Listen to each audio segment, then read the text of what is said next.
전문대생이요? 솔직히 말씀드려서 기초반으로 보내는 게 맞지 않을까요? 박정훈 교수의 말에 연구실 공기가 얼어붙었습니다. 경기도 외곽 원룸에서 매일 새벽 5시 편의점 알바를 마치고 오는 23 청년 이민줄. 그는 서울대 수학과 특별 프로그램에 합격한 유일한 전문대 출신이었습니다. 2025년 대한민국 사교육 시장 규모는 26조 원을 넘어섰습니다. 상위 1% 학생들이 쓰는 과외비만 연간 5천만 원이 넘죠. 하지만 민준의 수학 교재는 도서관 폐기 도서였고 계산기는 중고 거래 앱에서 5천 원에 산 것이었습니다. 교수님, 한 번만 기회를 주세요. 그의 목소리는 떨렸지만 눈빛만은 흔들리지 않았습니다. 손등엔 배달 일을 하며 생긴 상처가 아물지 않은 채 남아 있었죠. 그런데 그 순간 민주는 알지 못했습니다. 자신이 풀게 될 문제가 단순한 수학 방정식이 아니라 이 사회의 편견이라는 거대한 부등식이라는 것을요. 3개월 뒤 전국 수학 경시대회 현장. 하버드와 MIT 교수들이 심사위원으로 참석한 가운데 한 명의 청년이 칠판 앞에 섰습니다. 강남 로고가 박힌 노트를 든 학생들 사이 도서관 스탬프가 찍힌 낡은 노트를 든 그 청년은 10분간 아무것도 쓰지 않았습니다. 관중석이 술렁이기 시작했죠. 저 학생 포기한 거 아냐? 누군가 속삭였습니다. 하지만 그때 민준의 손이 움직이기 시작했습니다. 4차원 최적화 문제를 그 누구도 생각하지 못한 2차원 대칭으로 풀어내는 순간 해설석의 교수들이 동시에 몸을 앞으로 기울였습니다. 이건 문헌에 없는 방법인데요. 심사위원의 목소리가 떨렸습니다. 과연 이 청년은 어떻게 불가능을 가능으로 바꿨을까요? 그리고 그의 손에 쥐어진 진짜 방정식은 무엇이었을까요? 그 이야기 지금 바로 시작합니다. 구독과 좋아요는 여러분들의 응원과 사랑입니다. 안녕하세요. 제 이름은 이민준입니다. 23, 전문대 2학년에 재학 중이죠. 아니, 정확히는 재학 중이었다고 해야 할까요? 지금은 서울대학교 수학과 특별연구 프로그램에 참여하고 있거든요. 믿기지 않으시죠? 저도 처음엔 그랬습니다. 새벽 5시 편의점 야간 근무를 마치고 원룸으로 돌아오는 길, 버스 손잡이를 잡은 제 손은 늘 떨렸어요. 피곤해서가 아니라 가방 속 수학 문제집 때문이었습니다. 오늘은 몇 문제나 풀 수 있을까? 그게 유일한 희망이었거든요. 어머니는 청소 일을 하십니다. 아버지는 제가 10살 때 교통사고로 돌아가셨죠. 민준아, 넌 우리 집 첫 대학생이야. 어머니가 새벽에 나가시며 하신 말씀. 그 말이 제 가슴을 얼마나 세게 쳤는지 모릅니다. 전문대를 선택한 건 경제적 이유였어요. 등록금이 싸고 2년이면 졸업할 수 있었으니까요. 하지만 수학을 포기할 순 없었습니다. 도서관에서 폐기 처분된 미적분학책을 주워왔고 유튜브로 대학 강의를 찾아봤죠. 밤엔 일하고 낮엔 공부하고 잠은 버스에서 잤습니다. 그러다 우연히 본 공고가 있었어요. 서울대 수학과에서 여는 특별 인재 프로그램. 학력, 나이, 출신 무관. 오직 수학 실력만으로 선발한다는 내용이었죠. 에이, 나 같은 애가 뭐. 처음엔 망설였습니다. 하지만 어머니 손등에 굳은 살을 보는 순간 망설임은 사라졌어요. 지원서를 썼습니다. 떨리는 손으로 제출 버튼을 눌렀죠. 2주 뒤 합격 통보가 왔습니다. 프로그램 첫날 연구실 문을 열었을 때의 그 공기를 잊을 수가 없어요. 명품 가방을 든 학생들, 최신형 노트북, 그리고 3만 원짜리 중고 계산기를 든 저. 안녕하세요, 이민준입니다. 제 인사에 돌아온 건 어색한 침묵이었습니다. 그때 박정훈 교수님이 들어오셨죠. 자, 다들 모였네요. 근데 교수님 시선이 제게 멈췄습니다.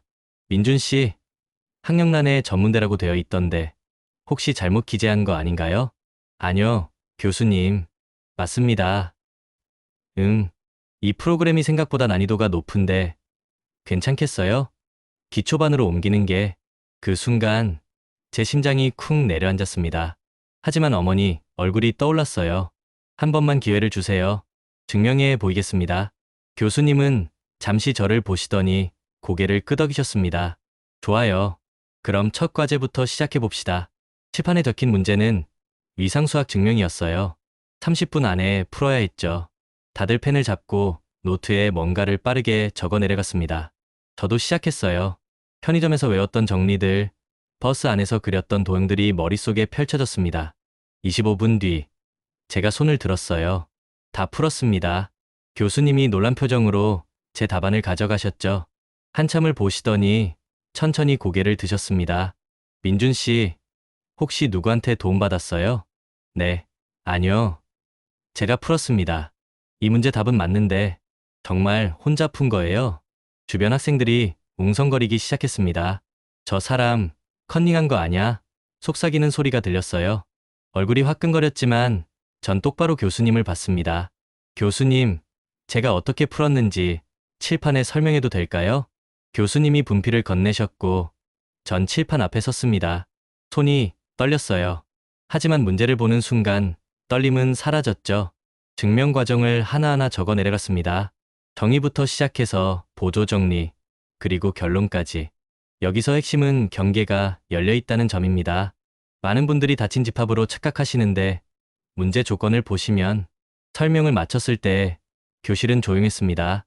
교수님이 천천히 박수를 치기 시작하셨어요. 훌륭합니다. 완벽한 증명이에요. 그날 이후 분위기가 조금씩 달라졌습니다. 하지만 여전히 벽은 높았어요. 점심시간 다들 학교 앞 비싼 음식점으로 가는 동안 전 편의점 삼각김밥을 먹었죠. 대화 주제도 달랐습니다.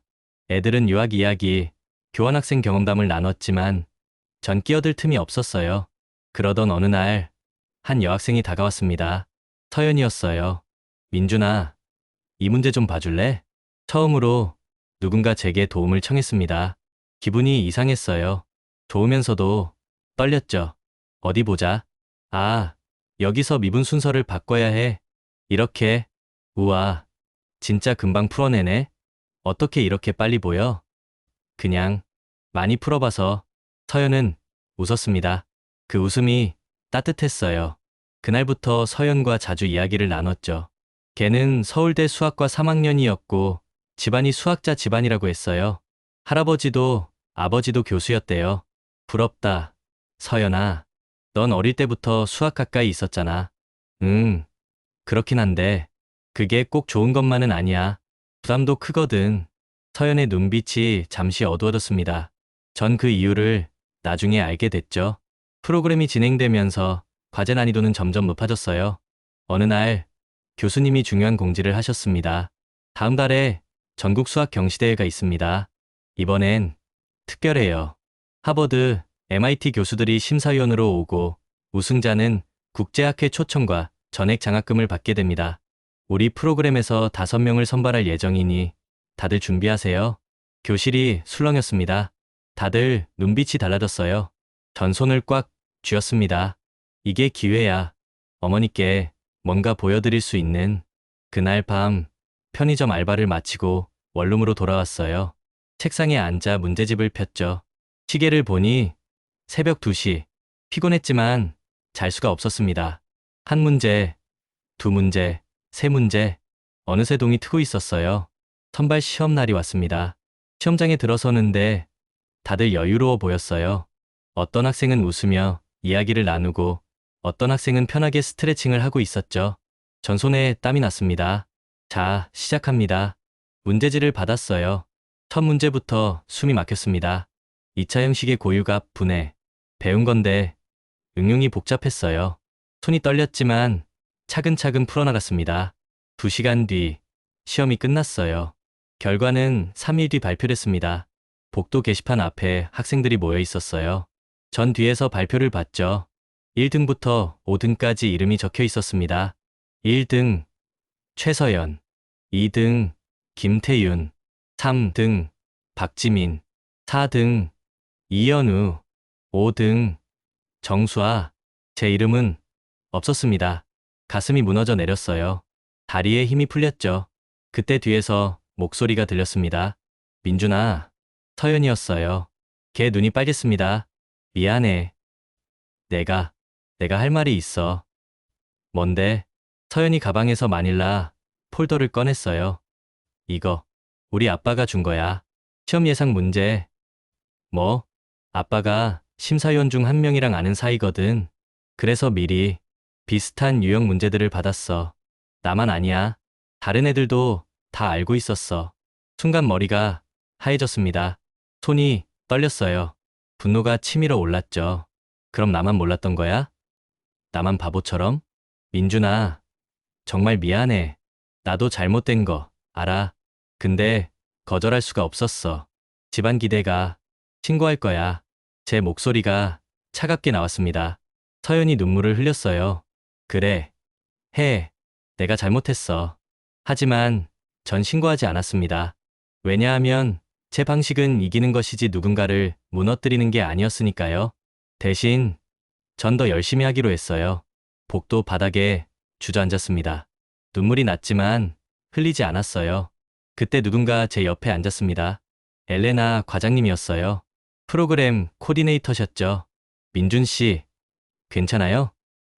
아니요, 괜찮지 않습니다. 알아요. 이번 선발 공정하지 못했어요. 사실 전 알고 있었습니다. 그럼 왜 가만히? 증거가 없었어요. 하지만 이번 대회엔 특별한 게 하나 추가됐어요. 과장님이 서류를 꺼내셨습니다. 공식 경기 후에 전시 라운드가 생겼어요. 상도 순위도 없어요. 순수하게 수학 문제 하나를 푸는 거죠. 심사위원들 앞에서 실시간으로요. 누구든 참여할 수 있어요. 그게 무슨 의미가? 민준 씨, 진짜 실력은 결국 드러나요. 기회는 한 번 더 있어요. 과장님 말씀에 고개를 들었습니다. 눈빛에 확신이 담겨 있었어요. 참가하겠습니다. 대회 날이 다가왔습니다. 전 야간 알바를 줄이고 하루 4시간씩 문제를 풀었어요. 도서관에서, 버스에서, 심지어 편의점 휴게실에서도 풀었죠. 손에는 늘 노트와 펜이 있었습니다. 드디어 대회 당일, 대형 강당에 수백 명이 모였어요. 무대엔 카메라가 설치되어 있었고 관중석엔 학부모들과 교수들이 앉아 있었습니다. 심사위원석엔 하버드 교수, MIT 교수가 보였죠. 1라운드는 속도 계산이었어요. 빠르게 푸는 게 핵심이었죠. 전 4번째였습니다. 나쁘지 않았지만 최고도 아니었어요. 2라운드는 증명 문제였습니다. 복잡한 정리를 증명해야 했죠. 전 집중했어요. 하지만 치명적인 실수를 했습니다. 경계 조건을 잘못 설정한 거예요. 이민준 참가자, 탈락입니다. 심사위원의 말에 가슴이 철렁 내려앉았습니다. 무대에서 내려와야 했어요. 다리가 후들거렸죠. 관중석 어딘가에서 한숨 소리가 들렸습니다. 대기실로 돌아왔어요. 혼자였습니다. 다른 참가자들은 3라운드를 준비하고 있었죠. 전 바닥에 주저앉았습니다. 역시 난 안 되는 건가. 그 생각이 머릿속을 가득 채웠어요. 그때 문이 열렸습니다. 엘레나 과장님이었어요. 민준 씨, 전시 라운드 준비됐어요? 전 탈락했는데요. 전시 라운드는 누구나 할 수 있다니까요. 상관없어요. 과장님이 손을 내밀었습니다. 전 그 손을 잡았어요. 이번엔 진짜예요. 민준 씨, 아무도 미리 문제를 모릅니다. 오직 실력만 있으면 돼요. 1시간 뒤 전시 라운드가 시작됐습니다. 무대에 칠판 3개가 놓여 있었고 제한 시간은 45분. 문제가 스크린에 떴을 때 관중석이 술렁였어요. 4차원 최적화 문제. 위상 제약과 양자 조건을 동시에 만족하는 해의 존재성을 증명하시오. 말도 안 되는 난이도였습니다. 다들 고개를 저었어요. 저걸 누가 풀어? 속삭임이 들렸죠. 전 칠판 앞에 섰습니다. 분필을 들었어요. 하지만 분간 아무것도 쓰지 않았습니다. 저 학생 포기한 거 아냐? 시간만 낭비하네. 관중석 목소리가 들렸지만 신경 쓰지 않았어요. 전 문제를 보고 있었습니다. 구조를 보려면 침묵이 먼저였거든요. 그리고 보였습니다. 4차원 문제를 2차원 대칭으로 끌어내릴 수 있다는 걸. 복잡해 보이는 제약 조건들이 사실은 문제를 단순화시키는 열쇠라는 걸. 손이 움직이기 시작했습니다. 먼저 좌표 변환을 적었어요. 4차원을 2차원 평면 2개로 분해했죠. 그 다음 대칭성을 이용해 제약 조건을 줄였습니다. 위상은 연속 함수로, 양자 조건은 선형 결합으로 표현했어요. 칠판이 채워지기 시작했습니다. 1줄, 2줄, 3줄. 흐름이 보였어요. 계산이 따라왔죠. 해설석의 교수들이 몸을 앞으로 기울였습니다. 관중석 술렁임이 점점 작아졌어요. 마지막 줄을 적었습니다. 따라서 해의 존재성이 증명됨. Q, E, D. 분필을 내려놨어요. 손이 떨렸습니다. 관중석은 조용했어요. 너무 조용해서 제 심장 소리가 들릴 정도였죠. 그때 심사위원 한 명이 일어났습니다.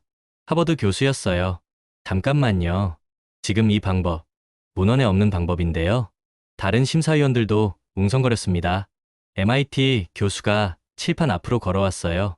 2차원 대칭 분해. 맞습니다. 완벽한 증명이에요. 그 순간 관중석이 터져 나왔습니다. 박수 소리가 강당을 가득 채웠어요. 전 믿을 수가 없었습니다. 꿈인가 싶었죠. 시상식이 시작했습니다. 공식 대회 수상자들이 먼저 상을 받았어요. 최서연이 1등이었죠. 걔는 제 눈을 마주치지 못했습니다. 그리고 특별상이 발표됐습니다. 전시 라운드 최우수상, 그리고 젊은 수학자상, 이민준 학생, 제 이름이 불렸어요. 다리가 떨렸지만 무대로 걸어갔습니다. 트로피와 함께 봉투를 받았어요. 나중에 확인해보니 전액 장학금과 국제학회 초청장이 들어 있었습니다. 사회자가 박정훈 교수님을 무대로 불렀어요. 교수님은 굳은 표情으로 올라오셨죠. 교수님, 민준 학생에 대해 한 말씀 해주시겠습니까? 마이크를 받으신 교수님의 손이 떨렸습니다. 저는 사실 민준 학생에게 사과해야 합니다. 관중석이 조용해졌어요. 처음 민준 학생을 봤을 때 전 편견을 가졌습니다. 전문대생이라는 이유만으로 기초반을 권했죠. 하지만 민준 학생은 증명했습니다. 재능은 학벌이 아니라 열정에서 나온다는 것을요. 제 좁은 시각을 부끄럽게 생각합니다. 교수님이 제게 고개를 숙이셨어요. 전 얼른 손을 내밀었습니다. 교수님 눈에 눈물이 맺혔습니다. 악수를 나눴어요. 관중석에서 다시 박수가 터져 나왔죠. 행사가 끝나고 복도로 나왔을 때 서연이 기다리고 있었어요. 민준아. 응, 축하해. 진심으로. 걔의 목소리가 떨렸습니다. 그리고 미안해. 정말로. 전 고개를 끄덕였어요. 알아. 근데 서연아, 내 실력도 진짜야.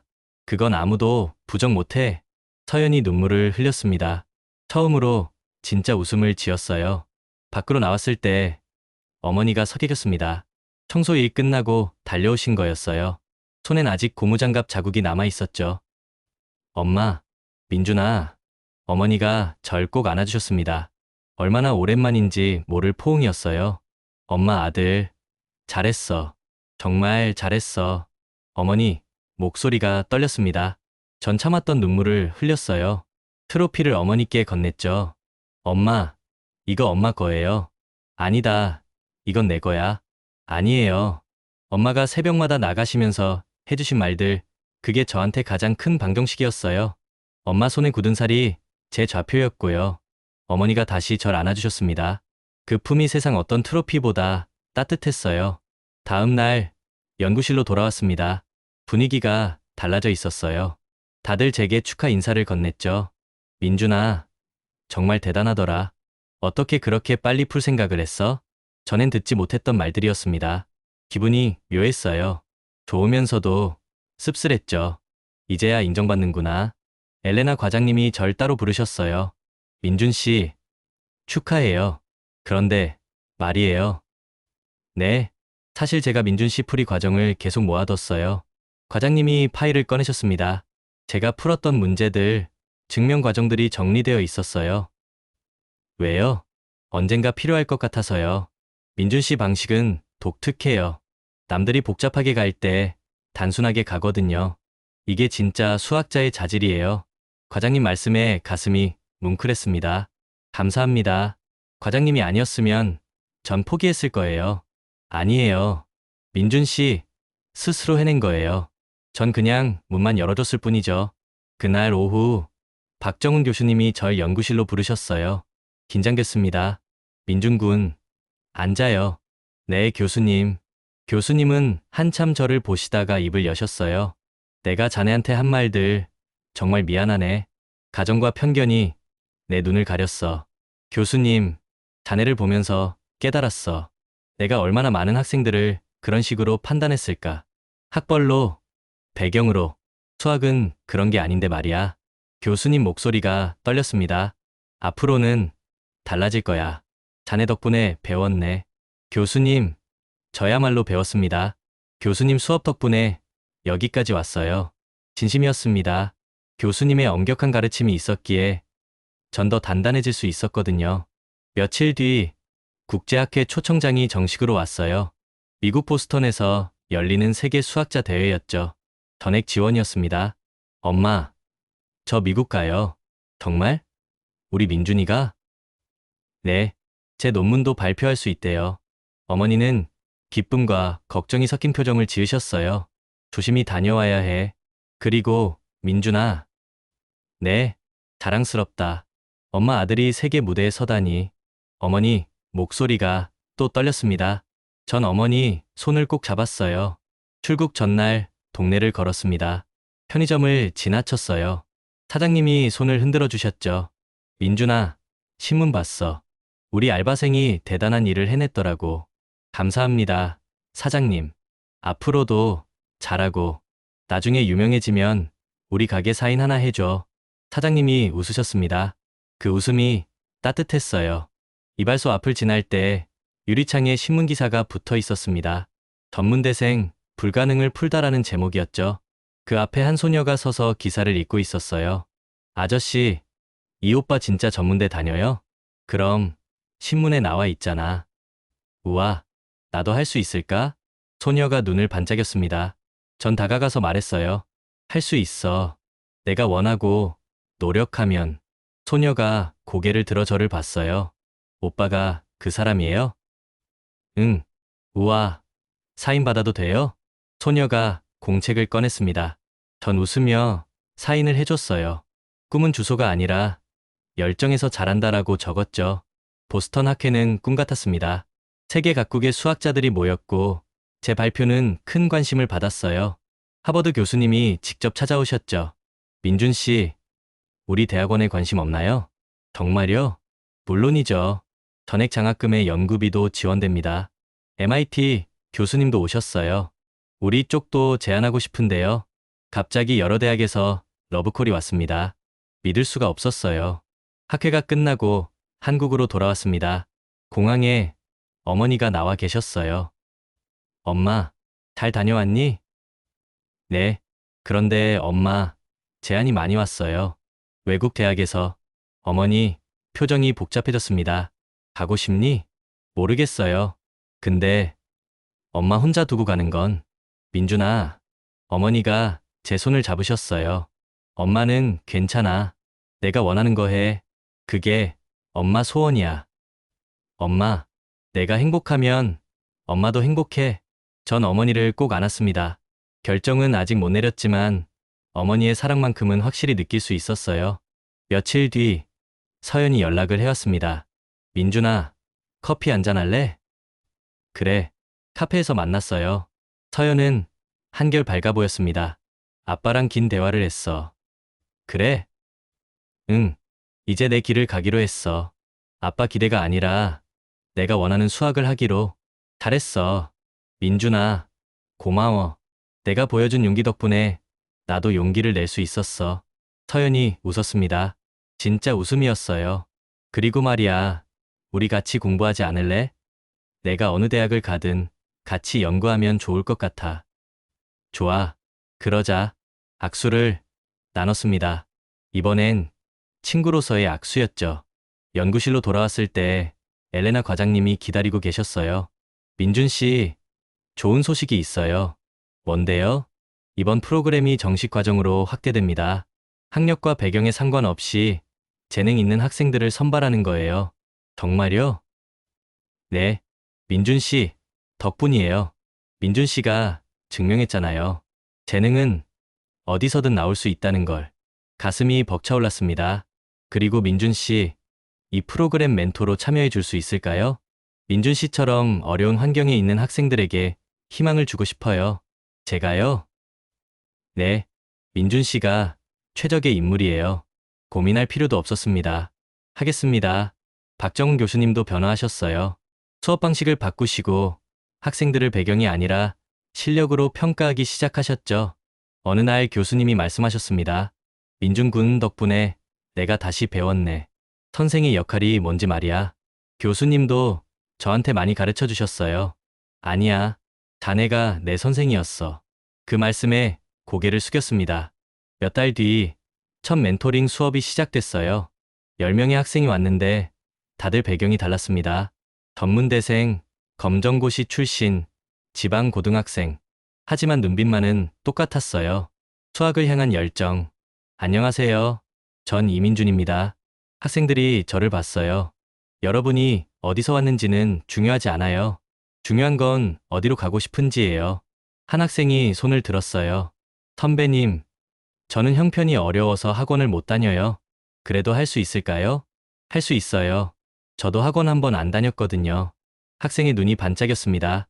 필요한 건 교재와 열정, 그리고 포기하지 않는 마음이에요. 제가 도와줄게요. 수업을 시작했습니다. 학생들은 열심히 따라왔어요. 질문도 많이 했죠. 그 모습이 과거의 제 모습 같았습니다. 수업이 끝나고 한 학생이 다가왔어요. 선배님, 진짜 감사해요. 선배님 이야기 듣고 용기가 났어요. 고마워. 그런데 있잖아. 용기는 내 안에 원래 있었어. 난 그냥 깨우는 걸 도와준 것뿐이야. 학생이 환하게 웃었습니다. 그날 밤 어머니와 저녁을 먹었어요. 오랜만에 여유로운 식사였죠. 민준아, 요즘 행복해 보인다. 네, 엄마, 진짜 행복해요. 엄마도 행복해. 내가 웃으니까. 엄마, 이제 청소일 그만하셔도 돼요. 제가 벌 수 있어요. 괜찮아. 엄마는 일하는 게 좋아. 그래도, 민준아, 엄마는 내가 성공해서가 아니라 내가 좋은 사람이어서 자랑스러워. 어머니 말씀에 눈시울이 뜨거워졌습니다. 엄마, 사랑해요. 엄마도 사랑한다. 우리 아들. 시간이 흘러 저는 대학원 진학을 결정했습니다. 한국에 남기로 했어요. 어머니 곁에서 그리고 후배들을 가르치면서 연구하기로 했죠. 입학식 날 어머니가 오셨어요. 처음으로 정장을 입으신 어머니 모습에 가슴이 뭉클했습니다. 엄마, 예쁘세요. 그래? 민준이 입학식인데 제대로 차려입어야지. 식이 끝나고 캠퍼스를 걸었어요. 어머니, 손을 잡고 천천히. 민준아, 기억나니? 내가 어렸을 때 엄마한테 물어봤잖아. 뭐려? 왜 가난한 사람은 계속 가난하냐고. 아, 엄마가 뭐라고 했는지 기억해? 모르겠다고 하셨어요. 그래, 그때 엄마는 정말 몰랐어. 근데 이제 알 것 같아. 어머니가 걸음을 멈추셨어요. 가난은 숫자가 아니라 포기야. 내가 포기하지 않았기에 여기까지 온 거야. 엄마, 그리고 엄마도 포기하지 않았어. 너를, 우리를, 어머니를 꼭 안았습니다. 캠퍼스 한가운데서 오래오래. 지금 제 연구실 책상엔 사진이 하나 있습니다. 편의점 유니폼을 입은 저와 청소 일을 마치고 오신 어머니가 함께 찍은 사진이에요. 그 사진을 볼 때마다 생각합니다. 나는 어디서 왔고 어디로 가는가? 답은 간단합니다. 저는 가난해서 왔지만 포기하지 않음으로 나아갑니다.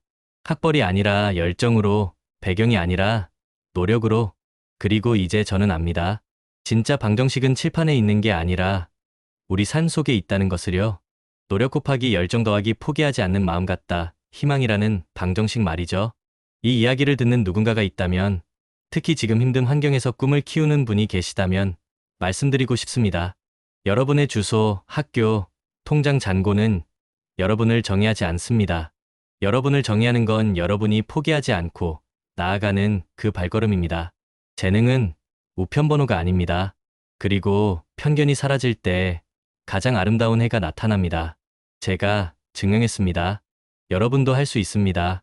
긴 영상 시청해주셔서 감사합니다.